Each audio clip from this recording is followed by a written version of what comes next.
would think that Dave Gettleman most likely will probably retire, and I don't know if they go outside the organization for a new general manager. I don't know if there's anybody inside that they feel like could be a new general manager. But whoever the new general manager will be, he either is going to be given the opportunity to select his own coach, or they're going to try to marry Joe Judge with somebody else, which we know very rarely ever works.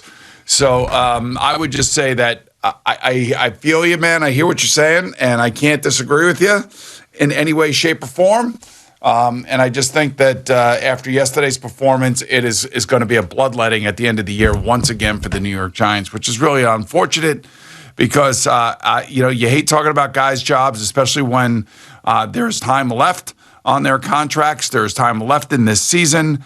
There have been things that have happened to them that have gone awry, injuries, a player, Saquon Barkley, who's just not all the way back from injury yet, even though he did get some garbage yards yesterday. Those yards were important for him, I think, which is, when you think of the big picture and the big story of everything, that doesn't really matter. It matters for Saquon. Maybe it doesn't matter so much for the Giants. And then, of course, what is happening with Daniel Jones? I told you 2 weeks ago, I felt like he was out for the season. Sure, yep. And now when you start talking about seeing neck specialists and things like that, he's out for the season. Come on. I mean, what are we doing here? I don't even know why the Giants would even lie about it. There's no reason to lie. If a guy is hurt and he's done and he's out, he's done and he's out. That's all there is to it. And for a guy that is flying to L.A. to go see a neck specialist, I mean, that's all you need to know. Yeah, I mean, you do that to try to save your season. You go to somebody else to see if there's any way you can come back and play. So you were right. I mean, we were shocked when we heard that he was going to come back and practice. He practiced for a couple of days. He's out, and now he may be out for the season, which for him, in this ever-crucial third year of show me or, the make-or-break season, we had a lot of fun with that in the beginning of the year, but it has been a make-or-break season, and it's been a break season for him. And for Joe Judge, it wasn't supposed to be a make-or-break season, and he's broken it.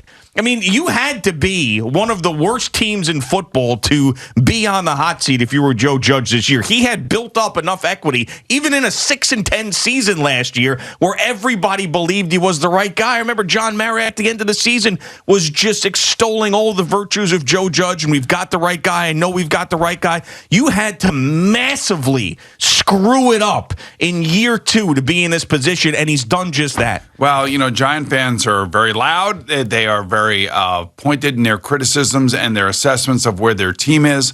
And when you have one of the worst teams in the NFL, if not the worst team in the NFL over the last 5 years, and you still haven't been able to climb out of this, Giant fans basically are at their wits' end. I feel like I said this 2 years ago. You did. And now I feel like I'm saying it again, and I can't believe I'm saying it again, but the proof is in the performance. I always say the proof is in the performance. And then if the performance is not there, as Bill Parcells once told Phil Simms, people, the owners of these teams can count. They can count to 11, and they can count seats that are empty.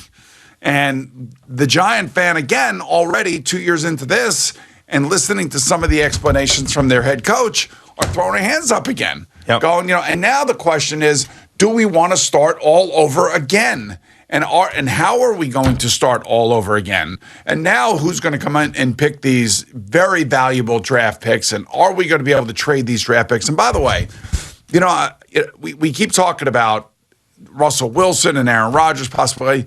Both of those guys would be idiots to leave their teams. They would be idiots to leave. Oh, that's what I was saying about Aaron Rodgers from the beginning of this. Like, what are you complaining about? He wants a new contract, and Russell Wilson wants a new contract. The salary cap's going up to $208 million next year. They want long-term. They want big signing bonuses. I don't blame them. I mean, quite frankly, watching Aaron Rodgers play last night against the Bears, he's an amazing player. He's just a ridiculous on a different level player, and the throws he makes and how he makes them, and And for him, it's going to come down to the playoffs and whether or not he's going to get his team to the Super Bowl. But he was ridiculous last night against Chicago. And by the way, Tom Brady's playing a game yesterday like he was 25 years old. Yeah, and we've seen that all year. So you're a Jet and a Giant fan, and you're watching these teams do this. You're watching the Bengals, and you're watching the 49ers. You're watching the Bills, and you're watching the Tampa Bay Buccaneers going, why can't my quarterback look like any one of these four guys? Well, how about you don't have to look any further than the team that you were playing yesterday. And I remember sitting here talking to you when Justin Herbert was thinking about coming out after his junior year. And he said, no, I want to play with my brother at Oregon. And he ended up staying, and that would have been high on the Giants' list of drafting a quarterback. He would have been the top name that was coming out that year. He decided to stay. This is how these things work out when you look back on them. He decided to stay. The Giants end up drafting Daniel Jones that year. We are where we are 3 years later with Daniel Jones. Justin Herbert comes out the next year. The Chargers end up taking him, and now he's one of the best quarterbacks in the game. The Giants took Andrew Thomas ahead of him. Yeah. The Dolphins took Tua Tagovailoa ahead of him. The Lions took Jeff Okudah ahead of him. Mm-hmm. So you have three teams there that are looking for their long-term answers. It would have been ballsy had Gettleman said, you know what, I'm taking Justin Herbert, and then I'll get rid of Daniel Jones. But Daniel Jones, his rookie year, showed something. And, and again, was that the Pat Shurmur offense, the Pat Shurmur way of doing things? And by the way, Pat Shurmur's doing well out in Denver, and he's got Teddy Bridgewater playing for him. Yeah, that is true. And you look at the NFC, there's so many teams, from the... There's 15 out of the 16 teams are still in the hunt. Yes. Including the Giants. Right, but so let's think of that, and the Giants really aren't technically in the hunt. They are, but they're not. Well, Washington's in the 7th seed with the 6-7 record, and there are 4 other teams that are tied with them. And as I was saying yesterday in the NFL Today, I don't know all the different tie-breaking scenarios. All I know is that Washington is in the 7th seed, and they lost yesterday. Yeah, so it didn't even take much this year to be competitive in the conference, and the Giants have failed to do that. The Giants they're tied for the second worst record in the conference with the Chicago Bears at 4-9. The only team that's worse is the Detroit Lions, and all these other teams that are ahead of them are sort of in the mix, especially all the 6-7 teams. So it's just. It wasn't that hard to take a step forward this year, and they have failed on an epic level. All right, let's just go back to Friday, and we make these picks and everything. Yeah. Not one person here, I don't think Jerry did, but not one person here thought that the Giants or the Jets had a chance in their games on Sunday to win. So the spreads were big. Yeah, no, I think I picked the Giants to cover the 9, but I said they were going to lose by a touchdown. But we all felt like they were going to lose. Yeah, and so I come here Monday morning. I'm not shocked with the fact that they lost. I guess I'm a little bit shocked at how bad they lost. But then again, they're also playing a backup quarterback who has a losing record as a starter. And unfortunately for Mike Glennon.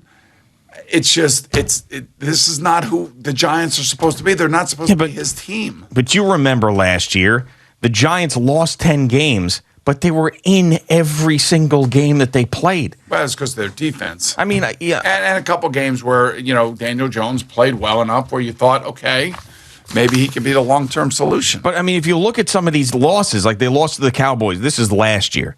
They lost to the Cowboys 37-34. They lost to the Eagles 22-21. They lost to the Buccaneers 25-23. They were in these games for the most part. Yeah, but let's face it. They're playing with a backup quarterback. Their offense is one of the worst offenses in football anyway. Yep. He is just a journeyman is what he is, and he's just trying to hold things together. So I appreciate the difficulties for him. And, they're playing against a guy who's got a cannon for an arm. You saw him launch the ball 65 yards in the air right before the end of the first half for a touchdown pass, which was unbelievable. That series of plays that series of possessions that happened there between the two teams and the punts and the bad punts and the good field position for the Giants that turned into, a touchdown for the Chargers somehow was mind-boggling because then it really basically put the game completely away. But, it put that game completely away because of the inability of the Giant offense. Other teams had big leads at halftime.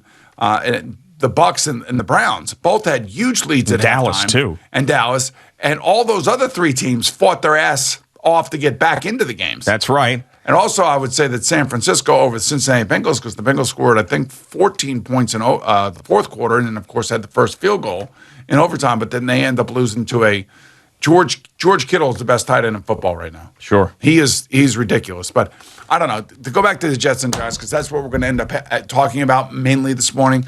The Jets, a different story. All these rookies are playing. All these mistakes are having. There's drop passes all over the place. The first 3 series were unbelievable.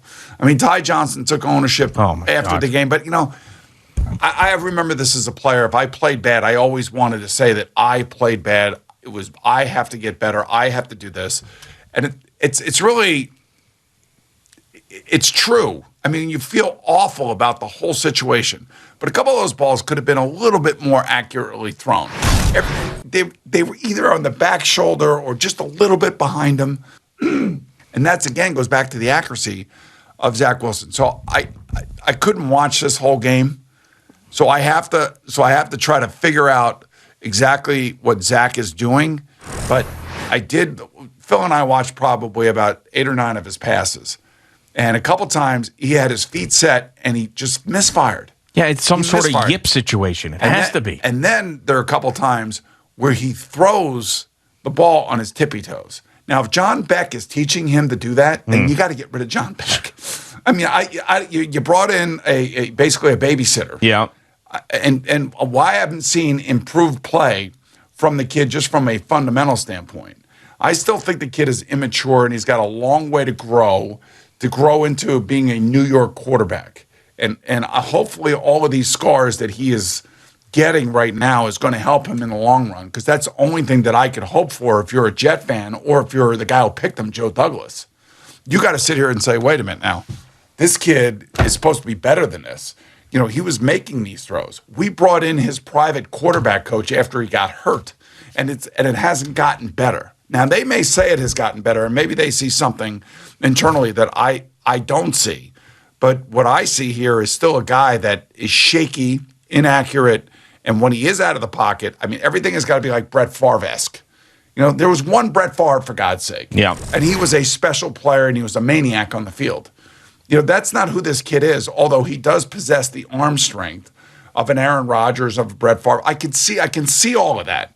But right now, his brain is moving too fast. His heart is pumping too fast.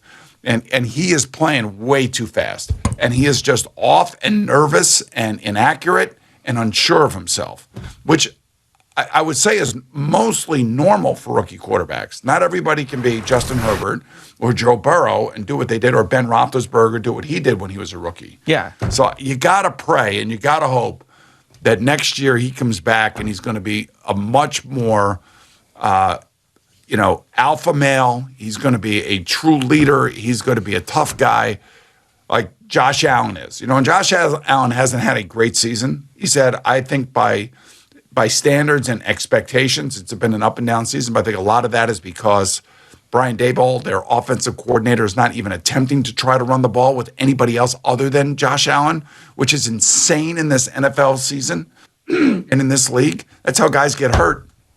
But I mean, Josh is he's like an indestructible player. You saw that yesterday. And, the Jets or Giants could have had him too, by the way. And that is true. They could have. But we're sitting here talking about another regime change with the Giants and another quarterback it really feels that who's way. Scaring the hell out of us with the Jets.